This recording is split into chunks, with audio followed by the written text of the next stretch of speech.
Alright,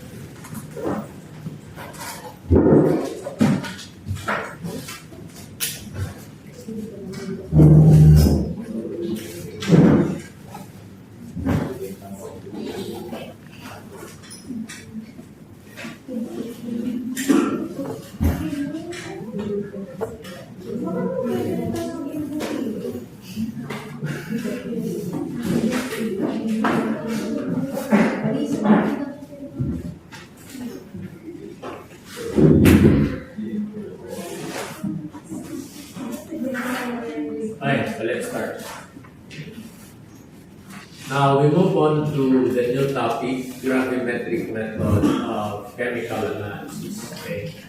When you say gravimetry, it involves precipitation. Just like what you did with group cations 1 to 6. That is gravimetric method of analysis. Okay. So here, pertinent factors to consider would be the solubility. Okay? The KSP value. That's one. Okay?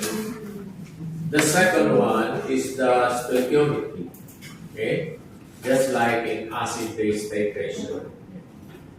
So what are the different types of gravimetric methods that are used? One is precipitation, okay? That's the one that we're doing, okay? Another one is electrogravimetry, okay? Which we are going to discuss in electrochemical reactions, okay? And this involves deposition of the analyte, okay, at the electrode.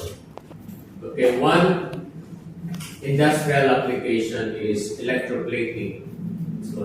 Okay, and then you have volatilization gravimetry. Okay, you heat the sample to remove some of the components.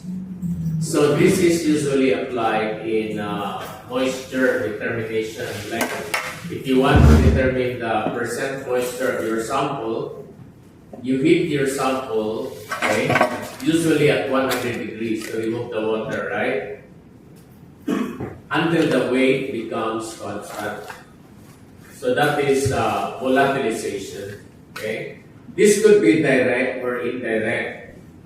Direct, you heat like what you did. You heat in the oven at 100, and then you determine the difference in weight, and you assume that that is the weight of the water. However, there's a drawback for that one because if there are other components that are volatile and they also evaporate, then you consider all of that as water. You see? So the other indirect method is absorption. Like after you evaporate your sample, the volatile component is allowed to pass through an absorbent. Like if you want to for water to be the only one that will be absorbed, then you use desiccant, okay, dehydrating agent that will only absorb water. But for other components like carbon dioxide, okay, is a gas that can be dissipated by heating. Just like in one of our previous experiments, diba? You have to boil the water. What's the purpose of boiling the water? To remove the CO2, right? Okay. So if you want to collect the CO2, then you have to use a reagent that will absorb CO2. Example, sodium hydroxide will become sodium carbonate if it absorbs.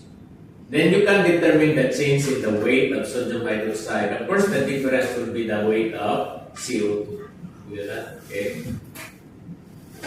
The last one is particulate, okay, which is usually used in environmental application. Like you want to determine the, say, bacterial population in air. Okay, you can do that by using a collector, okay, that will absorb the bacteria, and then you strip that on a culture plate, and then you count the number of colonies. So that's one. Okay, application. Okay.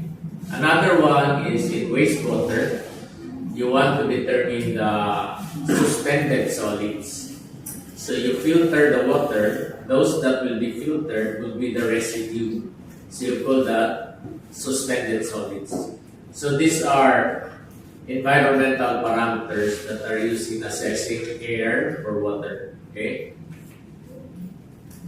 So in precipitation gravimetry specifically, you have to precipitate your target analyte. For example, in group 1 cation, we want to precipitate the silver, the lead, and the mercury. What was the precipitating agent? What was the precipitating agent in group 1 cation? The chloride coming from hydrochloric acid, diba? When you add HCl, silver will precipitate as silver chloride. Lead chloride. Mercury chloride. Okay? So the increase in the weight or the formation of the precipitate integrates the weight of the cation and the weight of the anion. But if you want to determine only the weight of the cation, then you have to use stoichiometry. You have to use gravimetric factor, which we discussed already, right? Gravimetric factor is a very important factor because it determines the specific amount of the element in the formula. Like if you have silver chloride, what amount of silver is in silver chloride? What amount of chlorine is in silver chloride? Okay? That is how you use gravimetric factor. Okay? And then, once you have precipitate, you are not yet done, no? Because you have to filter your precipitate, you have to wash the precipitate, okay? And then dry. But not as simple as that, because sometimes during precipitation, you may get a colloidal, just like what you performed in the lab. Ferric hydroxide is a colloid. And you notice that even if you centrifuge it, it's very difficult for it to settle down sa ilalim. Kasi colloidal yun. So you have to solve this problem during the precipitation, and there are methods to do that, okay? So that your colloidal will become crystalline. Kasi yung mga crystal, madaling i-filter kasi malalaki yung sizes. So you have to avoid the formation of colloids because they don't settle down. And there's a reason, there's a theoretical basis why they don't settle down. Okay, we're going to look at that later. So if all of these problems have been resolved, no, then it's now time to weigh it. Okay? And once you weigh it, do the math. Okay? Determine the target analyte in that sample, weight sample. Okay? And see to it that your weight sample, you know the formula of that compound. Because if you don't know, then there's a problem. You cannot determine your target analyte. Okay? So here are the pertinent steps when you do gravimetric method of analysis. First, you dissolve your sample. If it is a soil sample, you dissolve it first. You remove all those organic components. If your target is only metal and your sample is soil, there's a lot of organic components.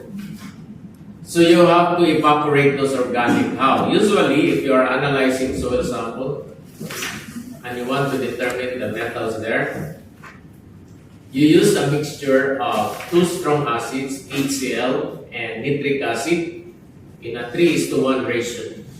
And you call this mixture aqua regia. Okay? So this is the mixture that is mixed with the soil. Once you mix that, your soil will become clear. The water will become clear, okay? Because all those organic components, humic acid, okay, will disappear as carbon dioxide. So once it's clear, you can now analyze the metals. Okay? Water is easy because you just remove the residual by filtering. Okay, it's already a little bit clear. But sometimes, if the water is muddy, then you have to add aquaria again. Okay? Especially like, for example, you are monitoring deep well water in Cavite to see whether the water is already salty. Okay, that's one research work, okay, or a thesis that you can do. And then, after you have dissolved it, start precipitating it. So when you precipitate, you have to identify the precipitating agent, right? Just like what you did in your group 1 to group 6 cation analysis. Okay?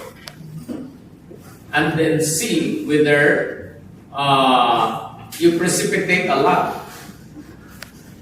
It might become reversible. How did you resolve if it becomes reversible? You add more of the precipitating agent so that the reaction will shift to the right to complete. That's one. No? And then, that's why you have excess amount, precipitating agent excess, so that it will shift to the right and hindi babalik according to Le Chatelier's principle. Diba? And then, once you have the precipitate, you do digestion. Now, what is digestion? Okay? Digestion is like what you did in the lab. When you do the precipitation, sometimes you heat the test tube in a water bath. Bakit hinihit yun? Okay? One is to remove some of the contaminants that could be absorbing in your precipitate. That's one. Okay? Another one is you want the crystal to be, the precipitate to be of bigger sizes. Easy to filter. So digestion is heating after precipitation, at least for 1 hour. Okay. Another technique that is used to eliminate contaminants and make the crystals larger is aging. Aging is a term in chemical process which involves letting the precipitate stand, do not disturb, let it stand overnight. So kinabukasan makita mo malalaki yung crystal. But sometimes you resolve the issue, like if you don't observe a precipitate, usually you want to lower the solubility. Diba? Kasi lowering the temperature will decrease the solubility. Then maraming precipitate na ma-form. So anong ginagawa niya? Nilalagay niyo sa ice bath. Kaya sir, walang precipitate. Ilagay sa ice bath. Tapos merong na-form. Kasi you decrease the solubility eh. You raise the temperature, you increase the solubility. Wala kang ma-observe. But there's a drawback. Kasi if you make the precipitation faster, it will make the sizes smaller. So, colloidal ang dating. Pag colloidal, malalaki yung surface area. So, yung mga contaminants na dapat hindi ma-absorb, absorb means on the surface, absorb means within. Instead na ma-absorb siya, instead na hindi siya ma-absorb kasi the sizes of your precipitate are very, very small. Like in powdered form. Madaling makontaminate yun kumpara sa malalaking crystal. Okay? So, kung na-resolve yung issue na yan, then you can filter na, wash. Ito naman yung washing na magka-problema. Kasi too much washing, di ba sa lab, anong procedure? You wash it like 2-3 times lang. Okay, if you keep on washing, okay, maubos yung precipitate. Every time you add the water, mayroong ma-dissolve. As pagtingin mo sa filter paper, wala na. Naubos na yung crystal. Sa kawawash mo. Ibig sabihin, huwag masyadong malinis sa katawan. Di ba? Sobrang linis sa katawan, ano mangyari? Lahat ng mga good bacteria sa skin nawawala. Di ba? Kaya yung ibang bansa, di ba? Once a week lang naliligo. Kaya mayaman sila. Kasi mababa yung bayad sa tubig. Di ba? Tapos, kunting sabon na ginamit. Pero, ang daming sabon ginamit. Antibacterial pa. Pag sinabing antibacterial, ang pinatay lang ba niyan yung mga bad bacteria? Pati yung mga good bacteria sa skin mo. Lahat. Kaya pag tinamaan yan ng pathogen, pasok ka agad, tinanggal mo lahat eh. O di ba? Yung mga dead cells, protection yan. O di ba? Nasa ibabaw yung mga dermis mo, nasa ilalim. Eh paano kung lagay ka ng lagay ng pangtanggal ng first layer ng skin? Ano yung nilalagay niyo mga babae para matanggal yung first layer? Para ma-expose yung dermis? Yes. Ano yun? Yes. Hydrochloric acid pa nilalagay niyo? Ano nilalagay niyo sa mukha? Salicylic acid? Kita niyo? Ha? Kaya yung iba, minsan yung kahit yung security guard, nagugulat ka, parang lasing umaga. Yung pala, naglalagay sila ng, anong tawag nun? May term eh. Sa cosmetic, para matanggal yung mga skin. Ha? O yung mga ganun, salicylic acid yun eh.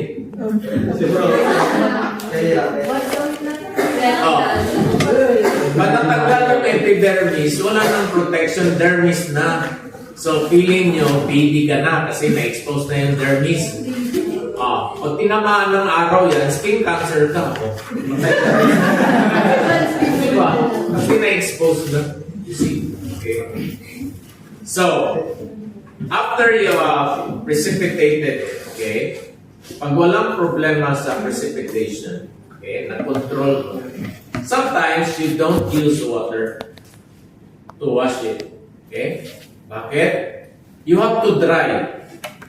Okay, drying is a very important factor kasi pag hindi na-dry ng todo, mali yung percent ng weight ng sample mo, analyte, may kasamang tubig. So usually dry at 100. Ang problema for water, for some analytes, they decompose at 100. So pag ininit mo para matanggal yung tubig, tanggal din yung analyte mo kasi nag-decompose na siya at 100. See? So sometimes the washing agent that is used is volatile solution like hydrochloric acid. Pwede siyang pa-wash. Okay? Like silver chloride. You notice the precipitating group 1 powder siya sa ilalim. Colloidal yan. Okay? Kaya if you quantitated it, okay, drenay mo, and then winash mo, may problem kung water. Una, colloidal siya. Hindi siya madaling ma-filter. Lulusot lang siya. Okay? So, you have to wash it with hydrochloric acid. Why? What is the reaction of silver chloride? Silver ion plus chloride ion equals what? Silver chloride.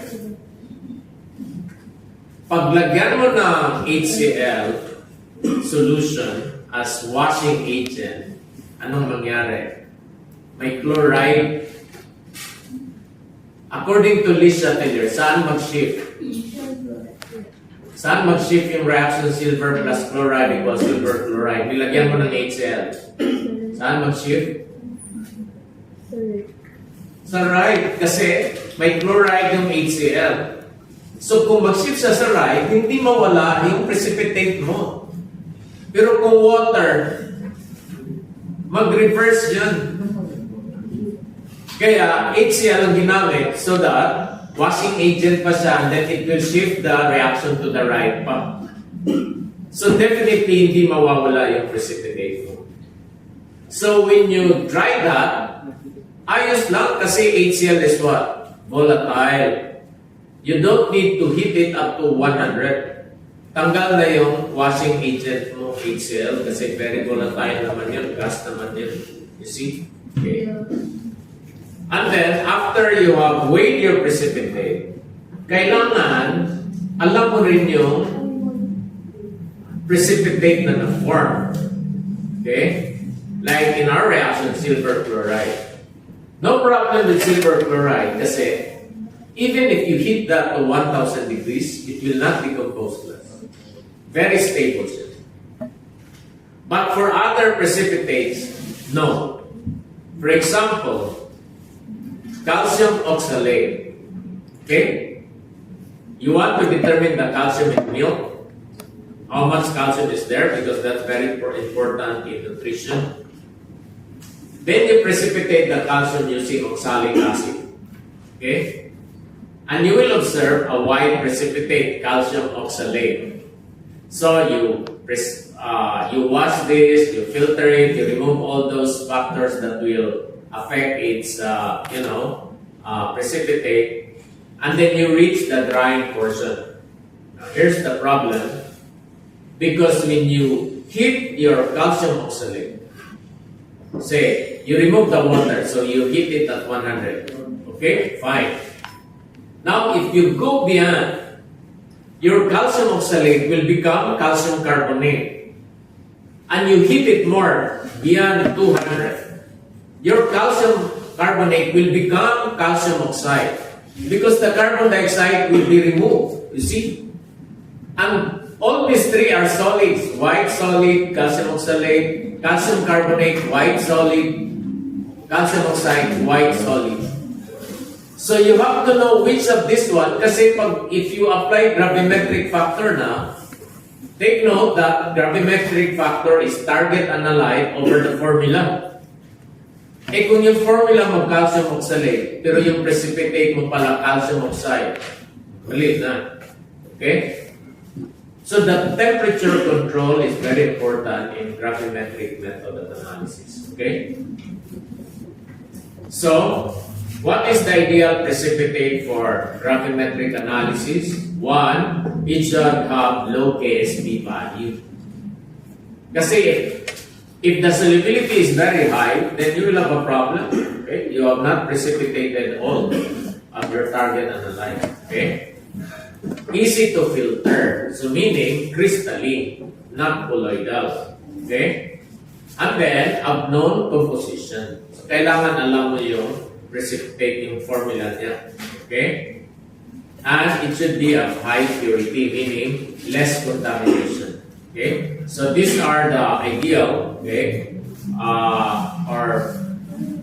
factors to consider, okay, when you apply gravimetric method or particularly precipitation gravimetry. Okay? So, what are the types of precipitating reagents? One, it could be selective, meaning, like for example, in your group 1, di ba ang daming cations ina-analyze nyo? Pero when yung HCl, selective siya, ano lang yung nag-precipitate? Silver, lead, and mercury, di ba? Yung iba naman yung precipitating agent nila, hydrogen sulfide naman. Okay? Selective yun. Okay? While others are very specific, like for example, you want to analyze nickel. Ano yung specific reagent? Ano yung specific reagent ng nickel? Diba? Dimethyl glycoside. You want to analyze iron. Ano yung specific reagent ginagamit nyo? Na nag-form ng bloody red? Diba? Thiocyanate. Okay? Yan yung mga specific reactions. Okay? So here, you know already the theory of this. Okay? You pass the midterm or you fail the midterm exam. Okay? So you will go later. Pag bumagsak, ibig sabihin wala ka talaga lang sa case. Value. Okay? So ulitin mo na lang next summer. Okay? We'll see you next summer. Bye. So, very important again, solubility rules. Di ba? Okay? So here are the codes. Okay? Ano yung mga soluble na mga compounds? Meron silang nitrates. Okay? Kung yung precipitate ay yung solute mo may 1A metal, like lithium, sodium, potassium, soluble yan. Okay? Kung mayroong acetate, soluble yan. Okay? So, mayroon siyang mnemonic NAG. No? Nitrates, acetate, group 1 are soluble. Ano yung exception? PMS naman. Okay? Madaling matandaan yan sa mga babae, di ba? Ay, ito yung exception, PMS. Kaya pag nag-board exam, pag nag-exam kayo, kumuha kayo ng mga mnemonic sa CR, okay? Para pag tumatay kayo, ganyan. So, sa kwarto, lahat, lagyan ng mga stick-ons para pumasa talaga sa board exam. Okay? Hindi yung lakwatsa lang. Okay. So, ano yung PMS? Lead, mercury, at saka silver. Diba? Ito yung group 1. Okay? Chlorides nito, diba? Precipitate. Okay? Pero kung nitrates, acetates, okay? Mga 1A yan, soluble yan. Okay? Like lead nitrate, soluble. Okay? Lead acetate, soluble. Lithium acetate, soluble. Pero pag chloride itong tatlo, insoluble yan. Okay? So dito naman sa sulfates, ammonium, group 17. Soluble to sila, lahat. Yung may sulfates, ammonium, at saka may fluoride, chloride, bromide. Except kung yung sulfate mo ay calcium sulfate, strontium sulfate, and barium sulfate. Soluble yan. Pero pag potassium sulfate, soluble yan. Okay? Basta other than these three, okay? It's soluble. Okay? So pag lead sulfate naman, insoluble din yan. Sulfates ng lead. Okay? Sulfates ng mercury, sulfates ng silver. Okay? Kaya dito, di ba? Meron diyang lead sulfate. Kita nyo? Soluble kasi yan. Okay. So there are two types of precipitate, and you have to resolve one of these. That is the colloid. Okay? Kasi it will not settle down. Okay? So theoretically yung size niya nasa nano. 10 to the minus 7 to 10 to the minus 4. Okay? So very difficult to filter. Okay? And you have to take note, class, that we are now in the nano age. Okay? Everything is miniaturized. Okay? Nanotechnology, lahat left and right nano, di ba? Yung mga gadgets nyo, paliit ng paliit. Okay? Nasa ballpen na, nasa watch na lang. Hindi ka lang manood ng TV sa watch. Okay? Because all the components inside are becoming very small. And what's the problem here? Very difficult to filter. Usually, you want to filter to remove this. Okay? From the environment. Now, you cannot filter that. You see? So, pollution will accumulate. Okay? Ngayon, may tinatawag sa health aspect na drug delivery. Okay? Ano ibig sabihin ng drug delivery? Normally, when you take the medicine, okay, ang nilalagay lang dyan, starch. Okay? Binder yan. Okay? Like for example, if you have 5 milligram, 500 milligram biogesic, gaano kalaki yung tablet? Di ba ganyan? 500 milligram ba yan? Alam nyo yung milligram sa lab, kung gaano kaliit yung milligram pag nag-weigh kayo. Bakit ganyan kalaki yung tablet? Okay? One, kasi may nilalagay silang binder para hindi mawala. Okay? Pangalawa, psychological aspect. Kasi pag yung pasyente mag-take ng maliit, feeling niya hindi siya gagaling. Pero pag malaki yung inumin, feeling niya gagaling talaga siya. Ang laki ng gamot eh. Di ba? Kaya yung mga gamot, pinalaki siya ng gano'n. Okay? The problem is, minsan, sa ibang mga stupid na laboratories, okay, puro starch ang nilagay. Wala yung active component. Like yung mga iba, naglalagay ng glutathione, umiinom ng glutathione kasi gustong maging Amerikano. Pilipino ka naman, genetically, mataas yung melanin mo sa blood, hindi ka talaga puputi. Bakit nag-take ka pa ng glutathione kaya hindi umasin sa bansa natin eh?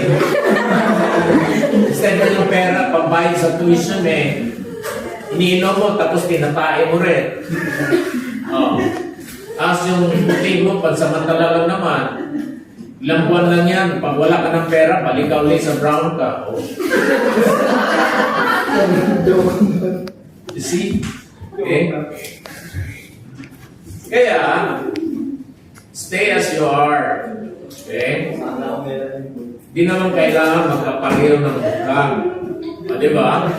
Tinan mo yung mga puti, nagsasawa sila sa mukha nila. Mangunguha sila dito sa Pilipinas ng mga exotic beauties. Di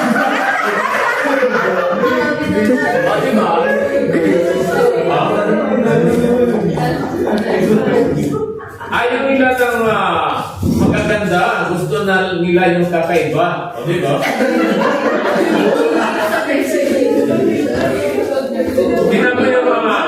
Tinan mo yung mga artista, ang gaganda, nakita yung nanay nila. O di ba, exotic. Gaganda ng mga artista. Diba? Kaya, gusto ng mga Pinay makapag-asawa ng mga puti kasi maganda yung lahi ng kalabasan. Diba? Oh. Kaya mo kayo ba? At least kumain. Okay. So, factors that determine the particle size. Okay? So, ano yung i-control nyo? No? So, there is a theoretical basis. Okay? Para ma-control mo at the start when you are doing the experiment. Okay? So, particle size class is influenced by the following factors. Okay? Solubility ng precipitate na form. Okay? So, ginamit S. Another one is temperature. Take note that increase the temperature will increase the solubility. So, that's another factor. Okay? Next is the concentration of the precipitating agent. Okay? So, Q. Tandaan niyo pa yung Q. Reaction quotient sa chemical equilibrium natin. QIP is greater than PSP. Mayroong precipitate. Ayan yan. Okay? Concentration ng precipitating agent. And then, rate of precipitation. Anong sinabi ko kanina? Kailangan mabagal lang. Aging, di ba? Precipitate mo overnight. Huwag yung ibabad mo sa low temperature. Kasi, it will result to colloidal precipitate. Okay? And then pH is also very important. Kaya sa lab, anong ginagawa nyo? You add a buffer, di ba? Nag-adjust kayo ng pH. Kasi kung hindi nyo na-adjust, walang precipitate ma-form. See? Okay? So, okay, we have discussed this colloidal and crystalline. Now, focus on this formula. Yan yung kanina, di ba? RSS means relative supersaturation. Okay? So, in order for the precipitate to form, kailangan ma-supersaturate yung solution. Okay? Kasi kung saturated lang, eksakto lang yun na-dissolve yung solute. You have to go beyond para may precipitate. You call that relative supersaturation. And the formula is Q minus S over Q. Yung S yung solubility, di ba? Yung Q, yung concentration ng precipitating agent. Remember? Okay. So, how do we control this? Okay. If RSS is large class, we tend to form colloids. If RSS is small, we tend to form crystalline. So, ito yung target nyo. Dapat yung value dyan, maliit. Okay? So, paano yan maging maliit? Control is Q and S. Solubility and concentration. Kailangan yung difference nito maliit. Kasi kung maliit yan, maliit din yung RSS kasi nasa numerator yan. Okay? So, how do we keep the RSS small? Okay, ito yung gagawin nyo sa lab. No? Use dilute solution. Okay? Not concentrated. That's one way of making this small and making the precipitate crystalline. What else? Slowly add your precipitating reagent. Diba? Sa lab, anong ginagawa nyo? Drop by drop, hindi nyo binuhos. Okay? Kasi if you add that drop by drop, the solution is dilute.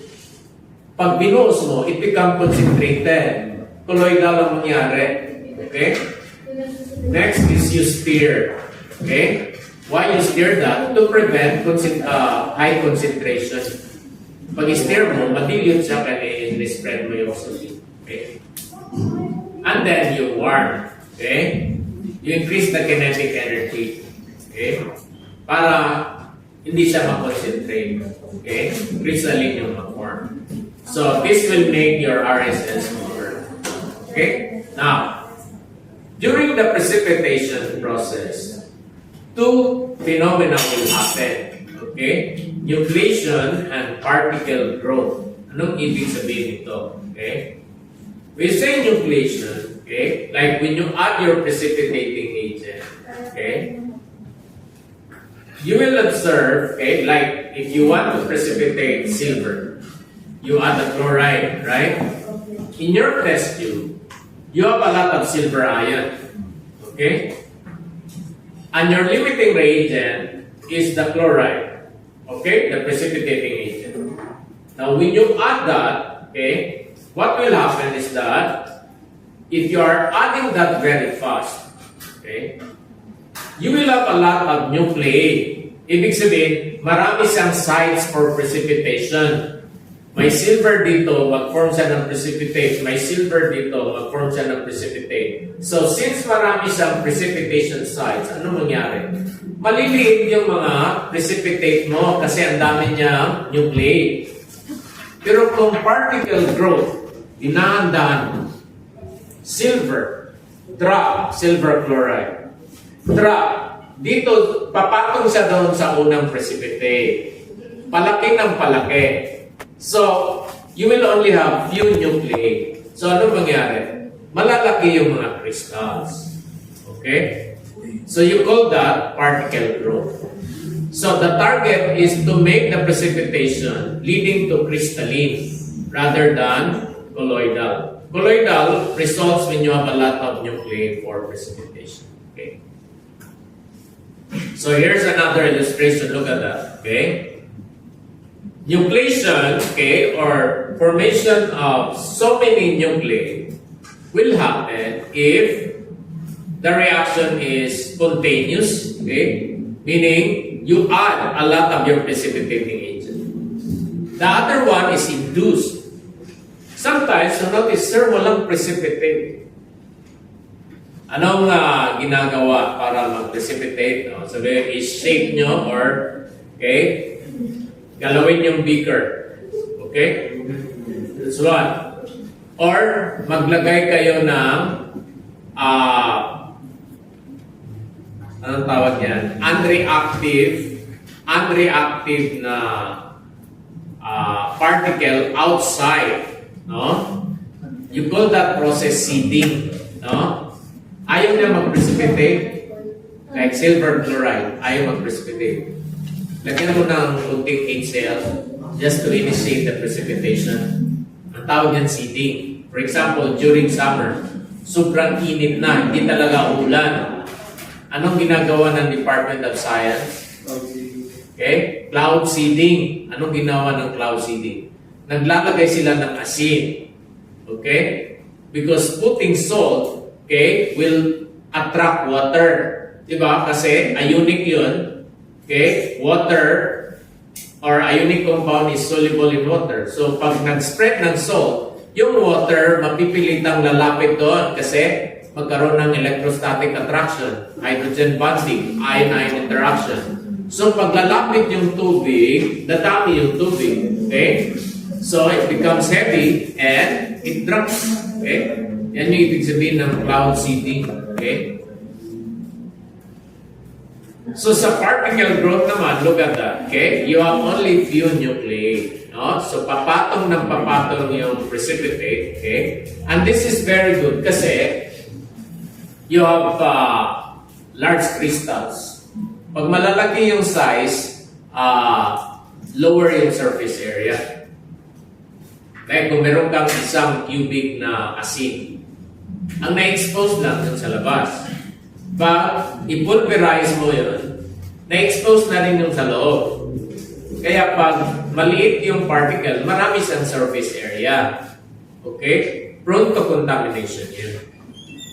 Okay? Kumpara sa crystal, less contamination. Kasi hindi siya madaling mag-adsorb ng contaminant dahil malalaki siya. Okay? So I think we have discussed this one. Okay, how to make RSS mold. How do you make RSS mold? Oh, Ryan, how do you make RSS mold? Kasi pag maliit yung supersaturation, larger yung crystal. You add the precipitating agent slowly. You stir it, heat it a little bit. What else? What else? Ano yung diniscuss? Prenante? Use dilute. Oh, use dilute rather than concentrate. Okay. Okay, so here is summary again. Okay, use dilute, add the reagent slowly, stir, and warm it a little bit. Elevate temperature, control the pH. Okay. So here is the theory why colloids are formed. Okay, so let's have an example on silver because you have done this in the lab. Okay, when you precipitate silver chloride, you mix silver nitrate and sodium chloride. Assume the chloride as the precipitating agent, like HCl. HCl yung ginamit nyo sa lab, di ba? Instead of sodium chloride. So, ang mangyari, when you drop this one, di ba silver nitrate yung ginamit nyo? Mag-form yung precipitate. So, you have silver chloride at the start. Di ba? Ngayon, since you are adding the sodium chloride drop by drop, yung silver mo, marami pa sa test tube. Di ba? Kasi hindi pa siya complete yung reaction. But you started precipitating it. May na-observe ka ng cloudy, di ba? Marami pang silver hindi nag-precipitate. So, anong mangyari? When you have the precipitate there, meron isang silver ion, chloride ion kasi silver chloride na. Yung mga silver ion na excess, ma-attract doon sa chloride. Kasi silver is positive, chloride is negative. Pero yung chloride nasa precipitate, right? Okay? But, since you still have excess silver, ma-attract sila. So, ito yung precipitate mo.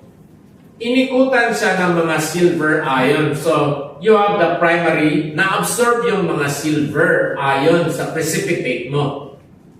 Okay? So, meron ka ng contamination nangyari kagad. Okay? Kasi may silver ion. So, you have primary absorbed layer. Kaya may nakaikot na mga cut ions. Ay, yung silver ion, hindi naman siya nag-exist alone. May nitrate siyang kasama, di ba? Ang nitrate is negative. So, susunod din yung nitrate. Kaya, anong mangyari na sa size niya? Lumaki ng todo, and then, yung surface niya, puro negative. Yung surface ng precipitate mo, puro negative. So, kung meron kang another nucleus na puro negative din, paano sila mag-attract? Mag-repel sila, kaya hindi sila mag-settle down as precipitate. Kasi puro na negative yung surface. Kaya yung mga colloidal solutions, they don't settle down. Yung suspension, mag-settle na, like for example, sand and water, you mix that, ma-disperse. Do not disturb. Ano mangyari sa sun? Settle. Suspension yan. Pero yung colloidal, like cornstarch, okay? Colloidal yan, okay? Kahit hindi mo galawin, hindi talaga yan mag-settle. Kasi lahat ng surfaces niyan, the same charges. So if you want to precipitate that, we have to remove these anions. Kaya maglagay ka ng cations para matanggal yung mga anions nasa surface. And itong silver chloride na yun, pag natanggal na yung nasa ibabaw niya, at merong another silver chloride dito, natanggal din, o magwalis na sila. Lalaki yung crystal, mag-settle na sila. Get that? Okay.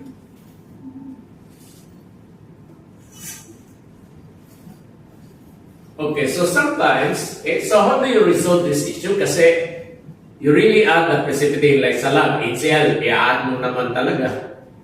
Mag-precipitate, iikot din naman talaga yung silver, excess silver, iikot, tapos may nitrate. Okay? So paano yan, i-resolve yung ganong issue? Okay, minsan, you add a reagent that is not the direct reagent, meaning indirect yung process na gagawin. And you did that in the lab. Like for example, in group 2 and group 3, you don't use hydrogen sulfide right away. Diretso. Anong sinabi natin? Kasi una, toxic siya. Okay? So, anong ginawa natin para mag-release ng sulfide yung solution nyo? Ano yung indirect reagent na ginamit? Anong indirect reagent na ginamit? That generates H2S. TA or thioacetamide, di ba? Now, why is that advantageous, no? Kasi, like if you have thioacetamide, pag-release ng kunting H2S, nakaabang na yung group 2, precipitate ka agad. Hindi siya mag-concentrate ng sobra. Whereas if you add that directly, like drop by drop, look at the illustration there. You add that, drop by drop, okay? Pwedeng mag-concentrate. Kasi ang dami, sunod-sunod yung pag-drop nyo, di ba? Drop, drop, drop. Ganun, hindi naman kagad mag-react yung lahat. Whereas kung gumamit ka ng generator na mag-release siya ng micro amount, precipitate ka agad. So, the tendency to concentrate is minimal. Okay? So, yan yung way of resolving the issue, okay, which leads to the formation of colloids. Okay? Now, how do you obtain a good precipitate? Okay? So, these are now issues on the precipitate that you obtain. Yung precipitate mo ba, high purity? Kasi yan yung ideal, kanina sinabi, okay? One of the factors kailangan highly pure yung nakuha mong precipitate. Okay? So there are some issues after you have precipitated it. Okay? One is these two opposing processes, coagulation and peptization. Okay? So coagulation is like you have resolved your colloidal precipitate. Okay? How do you resolve? Okay? One, kanina sinabi ko by using an indirect method. Okay? Instead of using the direct reagent, you use a generator of that reagent like thioacetamide. That's one. Okay? What else? You add a counter ion para matanggal yung mga ions nasa surface ng precipitate. Katulad kanina, may nitrate sa surface, puro negative, so colloidal na. You add a cation, outside cation like ammonium ion that will attract the nitrate kasi ammonium is positive, nitrate is negative. So pag i-add mo, matanggal yung mga nitrates. That's another way of converting your colloid into crystalline. The process is called coagulation. What else? Heating. Okay, heating will also make the colloidal coagulate. For example, egg white. Egg white is colloidal. Di ba? Pag ininit mo, anong nangyari sa egg white? Nag-coagulate, nag-precipitate, na-denature, di ba? Okay? So it's another way of making colloidal larger in size. Okay? Now, but of course you have to wash the precipitate. So pag washing, may tendency na ma-reverse yung precipitate. Okay, ma-dissolve. You call that process piptization. Okay? So you have to control, no? Na sobrang washing, baka maubos yun. Nangyari ito sa organic nyo, recrystallization ng benzoic acid, di ba? Kawawash nyo, yung iba walang nakuha. Okay? Pag-way doon sa filter paper, nawala na. Okay? Ang dami naman nakuha namin, sir, pag dry, wala ng laman. Di ba? Okay? So, there's a tendency na too much yung pag-wash nyo, so nagkaroon ng piptization. Okay? So that's why, to resolve this issue, minsan, you use another washing agent that is highly volatile. Okay? Like for example, in silver chloride, you can use hydrochloric acid. Kasi it's easy to remove it by heating. You don't need to heat that up to 100. Okay? Kasi HCl is highly volatile. Okay? So, pwedeng yun yung gagamitin mo. Okay?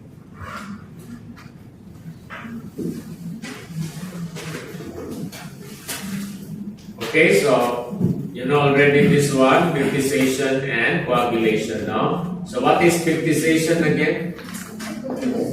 Right? The redissolution of precipitate, okay? And you have to avoid that, okay? So how do you solve piptization? You can use volatile electrolyte. Example, okay? In washing silver chloride, you wash it with hydrochloric acid. Okay, rather than pure water. Okay, that's one way of resolving issues on washing colloidal precipitate. Okay, another one is to convert colloidal precipitate into crystalline. You have to do digestion and aging. What is digestion again? Yung digestion sa tiyan, ha? Digestion is after doing the precipitate, do not filter it right away. You heat it at least for 1 hour, okay, in order to remove the contaminants adsorbed on the precipitate, okay? And then aging is allowing the precipitation to stand overnight, okay? Para, kasi pag ganito yung class, no? Pag meron ka, halimbawa, chlorine, chloride dito, nandito yung silver. Ayun. Tapos meron diyang mga contaminants sa gitna. Itong dalawa mag-meet para mag-precipitate. Nasa sobrang bilis ng rate of precipitation, okay? Ano mangyari doon sa mga nasa gitna? Masama yun. Mahata. Okay? May ipit sa loob. You call that occlusion. At masama na yun sa weighing during drying. Okay? Pero kung mabagal yung precipitation, yung silver ion has enough time to evade, okay? Evade the contaminant o ganyan. Kaya aging, okay, will result to less contamination. Kasi hindi mabilis. So ano yung mabilis? For example, yung reagent mo, dry ice mo, ilagay mo sa ice bath kasi wala kang ma-observe na precipitate. I-lower mo yung solubility. So mabilis yung precipitation nun. Maraming contaminants yun. Tapos yung ma-form yung colloidal pa, maliliit. Okay? So another problem that will contaminate your precipitate is co-precipitation. Ayan, na-mention ko na isa, occlusion, di ba? Okay, naipit. What else? Surface adsorption. Add yan plus, hindi add. Okay? Meaning, because your precipitate are very fine, a lot of contaminants, okay, are adsorbed. Like for example, you use silver nitrate. Ano yung spectator ion sa silver nitrate? Nitrate. And then you add sodium chloride. Ano yung spectator sa sodium chloride? Sodium. The one that will precipitate only is silver chloride. Okay? So meron doon sa solution, meron kang nitrates, meron kang sodium na dapat hindi sila masama sa precipitate mo. Okay? Now, because you don't follow the proper way of precipitation, magkakaroon ng co-precipitation. Okay? So, yung mga spectator ions, ma-adsorb because your precipitates are very fine. Ayan yun. Okay? And then, occlusion. Ano yung occlusion? Naipit, no? Because of fast precipitation. And then you also have mixed crystal formation and mechanical entrapment. Now, what is mixed crystal? Like sodium cation and nitrate is sodium nitrate, di ba? It's a unique compound. You don't observe the precipitate kasi all nitrates are what? Soluble kasi. But when you dry it, what will happen? You remove the water. You form the solid sodium nitrate. Na-integrate na sa precipitate mo because na-absorb na siya doon. So you have what you call mixed mechanical entrapment. Okay? Yung mixed crystal naman, example, sa group 1, di ba tatlo yung cations mo? Naglagay ka ng chloride. Ang target mo lang, silver chloride.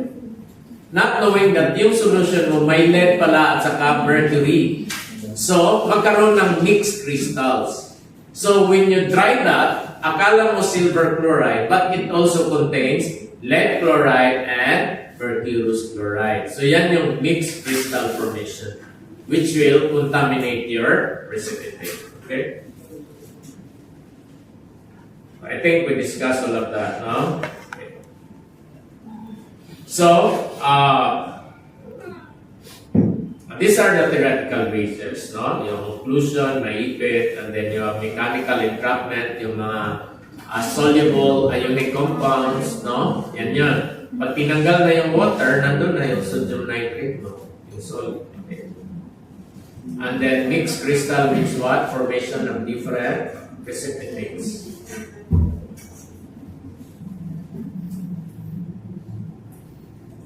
So ito yung sinasabi ko kanina, precipitation from homogeneous, no? Meaning, you use a generator for your precipitating agent. Like H2S, you use thioacetamide, okay? For sulfate, we use dimethyl sulfate. So instead of sodium sulfate, diretso, you use organic sulfate like dimethyl, no? If you add dimethyl sulfate, it will release sulfate in very small amount. Tapos, react agad sa barium. If you want the barium to precipitate as barium sulfate. Instead of adding sodium sulfate directly. Okay? So, other precipitating generator, you have urea. Urea is a generator for carbon dioxide. Okay? So this is used if you want to precipitate your cation as carbonates, like calcium in milk. You want to precipitate that as calcium carbonate. Then you add urea. When you heat urea, it will produce carbon dioxide. And that carbon dioxide will react with calcium, forming calcium carbonate. So ito yung mga examples ng mga generators ng precipitating agent. Okay? Urea for carbon dioxide, dimethyl sulfate for sulfate, thioacetamide for H2S. Okay? Now, look at the temperature. Diba sabi natin kanina, temperature is very critical. Okay? Because if you don't dry your precipitate, masama yung weight ng water. Okay? So here, look at the silver chloride. Okay? Pag ininit mo siya up to 1,000, you see, that's the 2. So, hindi mag-change yung weight. The y-axis is weight, di ba? Okay? Look at aluminum oxide. Ininit mo yan. Look at the weight of the sample. Halos maubos yung weight niya. Sa kainit mo, okay? Yan yung nangyari sa benzoic acid niya. Okay? Ininit niyo sa oven, nag-evaporate yung benzoic. Okay? Now, look at the example a while ago na sinabi ko. Calcium oxalate, di ba? You precipitate the calcium as calcium oxalate. So if you heat that up to 200, constant yung weight, right? If you heat it more, okay, up to 800 or 600, magiging calcium carbonate. So, nag-iba na yung precipitate mo. Pero white pa rin yan. Now, you heat it more to 1,000, calcium oxide na siya.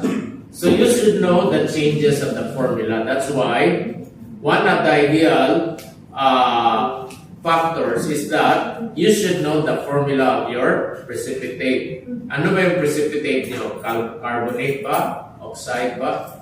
So the temperature will control it or will give you an idea. Pag ininit mo siya to 1,000, alam mo na yung precipitate mo ay hindi calcium oxalate. Ano siya? Calcium oxide. So you do the gravimetric factor using calcium oxide formula, not calcium oxalate. Okay? Okay, so in terms of, these are now applications, no? So itong gravimetric method of analysis, okay, very slow yung process kasi ang daming steps, di ba? Okay? Classic na siya, classical method, okay? Advantage, minimal yung requirement kasi you only use precipitating agent, you add, you filter, you weigh, ganun lang siya ka-simple, okay? Pero, and there's no need for calibration. Nagka-calibrate pa kayo ng precipitation ng formula. Okay? But, hindi siya masyadong sensitive. Okay? Meaning, it will react only with your reagent kung yung analyte mong target is 1% and above. Pag below 1% siya sa tubig, for example, sasabihin mo na ngayon na, ay, clear tong water sa lead, mercury, pwede niyong inumin to, tapos namatay yung pasyente.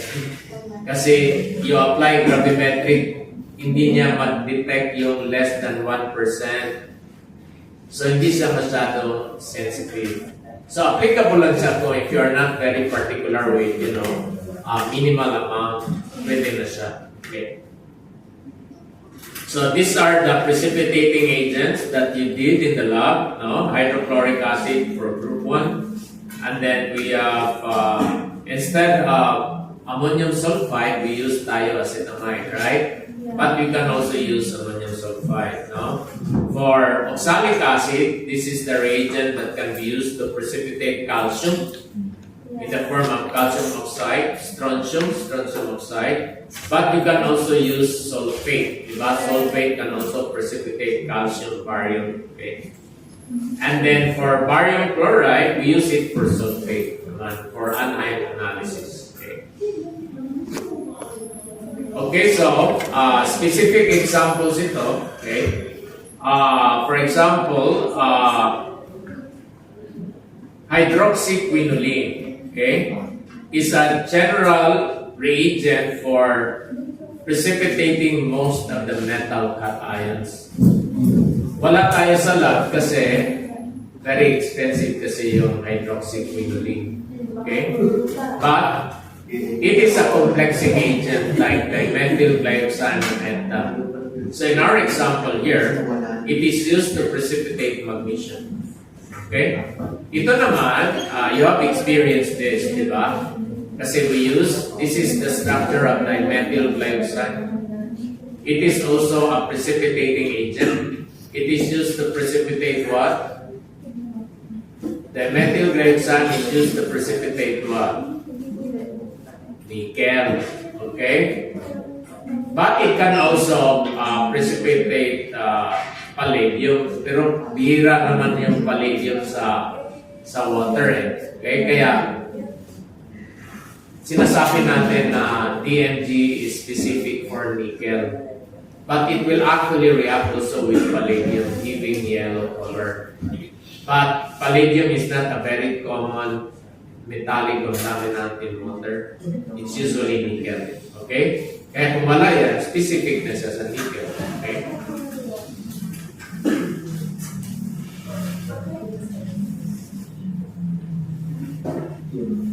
Okay, so for volatilization technique, okay, yung volatilization precipitation, sabi ko kanina, mayroong direct or indirect, di ba? Yung direct, you heat the sample and then you get the difference in the weight, that's percent moisture, di ba? But the drawback was the drawback. You assume that all the difference is due to water. No? There might be other volatile contaminants. Kung may HCl yan, kasama yun. Carbon dioxide, kasama. So you do the indirect volatilization. How is it done? You use an absorbent. No? Like, ano yung absorbent ng carbon dioxide? Sodium hydroxide, pwede. Barium hydroxide. You will precipitate as what? Barium carbonate. So, makuha ba yan? Okay? Pag water naman, specific, yung mga dehydrating agent like silica, yung mga nasa sapatos, damit. Okay? So, pag nag-increase yung weight yan, water yan. Kasi it will only absorb water, not CO2. Okay?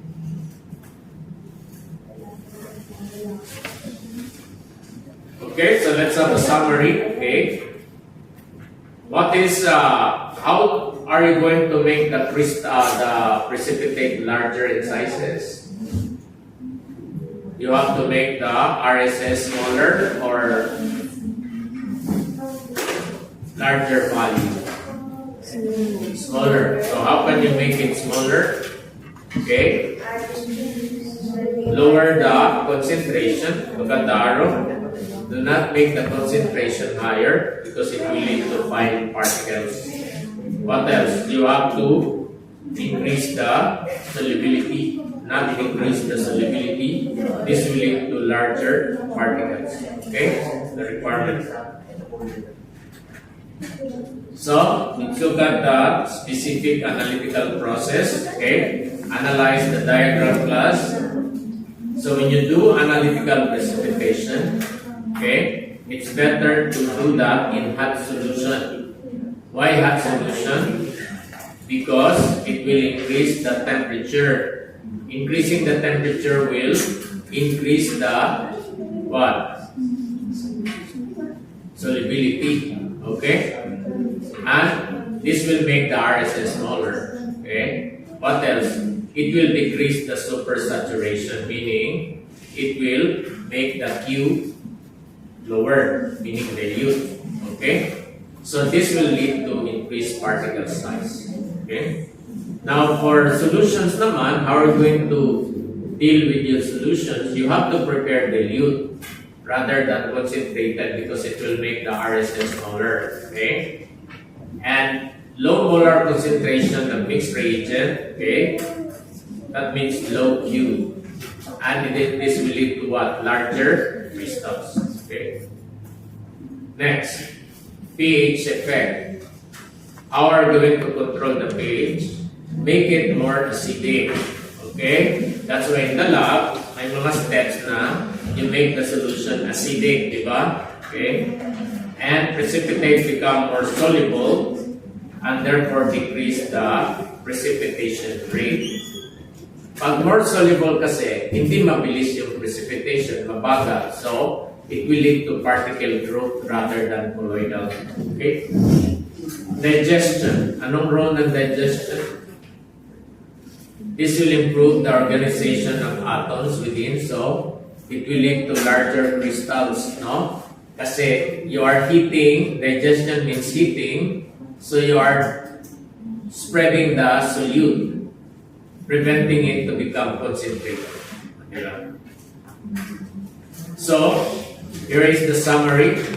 In order to have optimum precipitation conditions with low, meaning low RSS, anong gagawin? Use dilute solutions, meaning this will decrease the Q. That's the effect. Add precipitating agents slowly. This will also keep the Q low, meaning dilute solution. Steering during the above addition, keep also the Q low. That's the effect. Use hot solution. This will affect the S, increase the solubility. Adjust the pH, increase the S. Add precipitating agent with excess amount, no? Para ma-complete yung reaction. Okay? So, we have discussed co-precipitations. What are the 4 types of co-precipitations? You have occlusion, surface adsorption, mechanical, and mechanical entrapment. Okay, so you have all these 4 types, okay, which we have discussed already. Okay, so how do we minimize impurity? Okay, which is caused by co-precipitation. One is you reprecipitate. That's what you did in your organic. Ano yung isang experiment? Recrystallization of benzoic acid, di ba? Yung benzoic acid nyo impure. So, anong ginawa nyo? Nire-dissolve nyo and nire-crystallize. So, yan yung ibig sabihin. Pag yung second precipitation nyo, ma-lower na yung impurity, di ba? Okay? If you do third precipitation, mas lalo na. Kaya lang, marami ka na rin process. Kasi, sa process, meron kang mawawala. No? Okay. Next is to minimize impurity. Dry the solid, okay, to remove basically the water. No? So usually 100 to 120 to ligature. Okay, but you have to be very careful because some precipitates, okay, are sensitive to heat. No, pwede silang mag-decompose. Okay? And then precipitate in the presence of electrolyte. Ano ibig sabihin yan? To remove the mga counter ions na na-absorb sa surface, like kanina, may nitrate, di ba? So, you add electrolyte like ammonium ion, counter ion, opposite naman sa na-absorb para matanggal siya. Okay?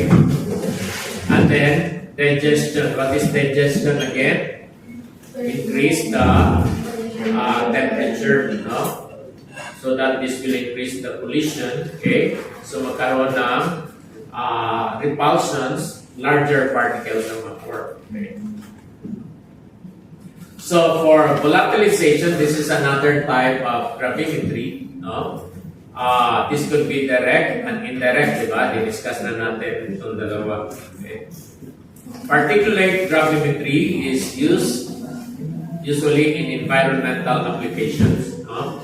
So 2 approaches, filtration and extraction. So in filtration, you have solid particles are separated. Of course, you do filtration. Okay. So pwede siyang gravity filtration, pwede siyang vacuum filtration. Okay. And then extraction. No? Minsan, after you have precipitated it, meron ka lang specific target analyte to remove. Then you do extraction, which you did in your organic chemistry. No? When you extract natural products from capsaicinoids, right? This extraction. So, for particulate, okay, like what I've said, no, in your field, you do microbial testing of water, no? So, you filter the water, yung mga bacteria ang nag-stick, okay, i-streak mo sa culture plate and then you count the number of colonies. Like yung mga water stations natin, ginagawa ba yan? Wala namang mga medtech dyan. Inom lang tayo ng inom, minsan nagtatay tayo. Di ba? Kasi hindi naman nag-hire ng medtech yung mga water stations na yan. Lugi sila pag nag-hire ng medtech. Okay? But there's supposed to be a professional that will monitor the water because water is very critical for our health class. Kaya marami ng mga incidences na hospital yung buong school or barangay due to water contamination, di ba? So, walang nag-monitor like in Cavite, okay? Usually, yung mga water station natin, saan sila kumuha ng water sa tangke naman, sa deep well yun eh. Tapos dinadaanan doon sa mga filtering na adsorbent nila. Okay? Hindi naman katulad ng nawasa na mayroon pang primary, secondary, and tertiary treatment. Sa atin, from tangke, yung mga nagtitingnan ng tubig, minsan sa loob ng subdivision lang din, isa sa mga residences, nagbibenta ng tubig, di ba? Meron sila doong water purifier. Pero hindi yun dumaan sa primary, secondary, and tertiary. Hindi naman yan monitor kung ilang colony lang ng bacteria na dyan. Okay? Nag-check lang yan kung meron ng na-hospital. Di ba? Okay? So this is a very important analysis. Okay. Okay, now let's go to the quantitative aspect. No? Analytical na tayo. Well, let's take a 10-minute break muna.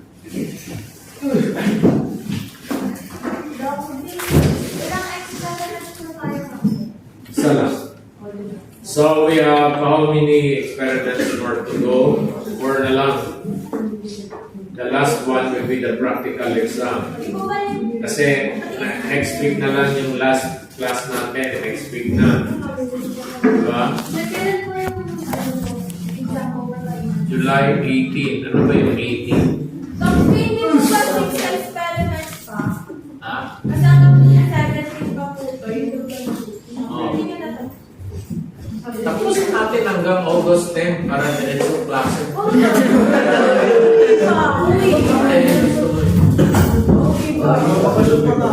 So ano,